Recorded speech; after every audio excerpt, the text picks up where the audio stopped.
There's lots of stuff that obviously teenagers, their brains are changing, they're unwiring, they're rewiring.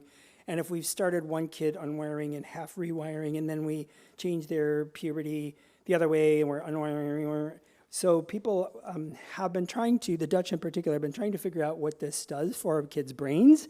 There's not been any really good evidence that we're doing anything terrible with their brain. But the things I think we kind of see how the kids are doing anyway. They're often super unhappy because they're in the wrong period, the puberty. Then they go out of puberty. Then they go back into puberty. And they seem to do reasonably the same as their friends, but we're not looking at their IQ and their learning ability and lots of other things.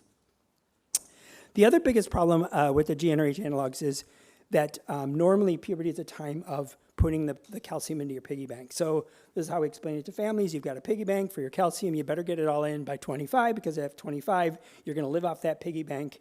And particularly if you're trans feminine, you're going to come off your estrogen someday, and you're going to be at higher risk for osteoporosis. So the puberty blockers slow that calcium accrual back into the bone quite a bit, back to the prepubertal level.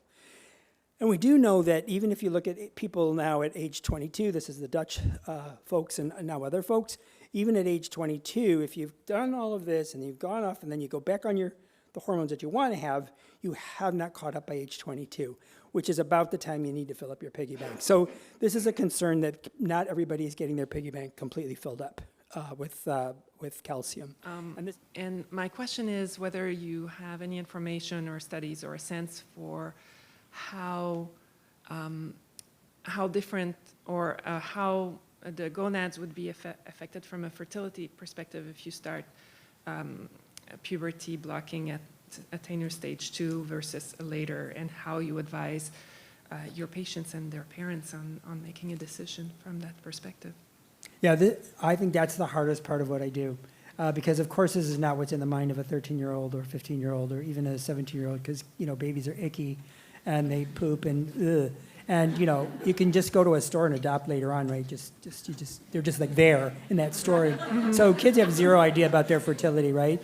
So an assigned male has to get to a point in puberty where they're making sperm, at least in today's technology, right? So that's age 13, 14, 15-ish. So if you're turning puberty off before that, then they go through female puberty. Then they choose to do semen, use their sperm for whatever. They would have to come off their estrogen, go back into male puberty to the point that they're producing sperm, which would be a lot of virilization. Yeah. So that's something we have to talk about.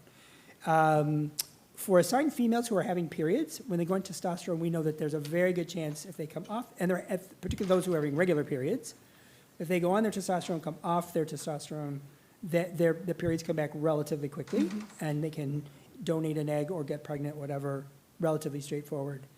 If you were to start, at 10 or 2, it's not the case. If you were to start, early in a reproductive age in an assigned female, again, that person would have to come off their testosterone, go through female puberty, probably grow breasts to do that. Now, there might be ways around that as far as stimulation with gonadotropins like what the fertility folks do, but I don't believe that that's like a fixed thing yet that's easily available and is even slightly affordable.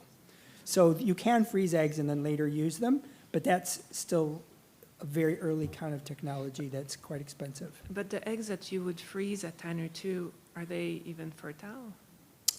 So, a little bit of what we know is from like little girls who get cancer, right? And they try to do whatever they can in a very fast fashion to preserve that girl's fertility for down the road after she's cured from her cancer. I don't think that lots is known about that still. Yeah. For say a 10-year-old assigned female, I don't think we know.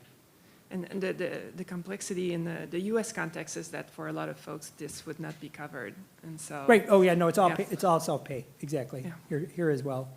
Probably, I think in Europe there are places maybe people know that's like sort of more part of the healthcare system, but here that's all would be private. Okay. Thank you.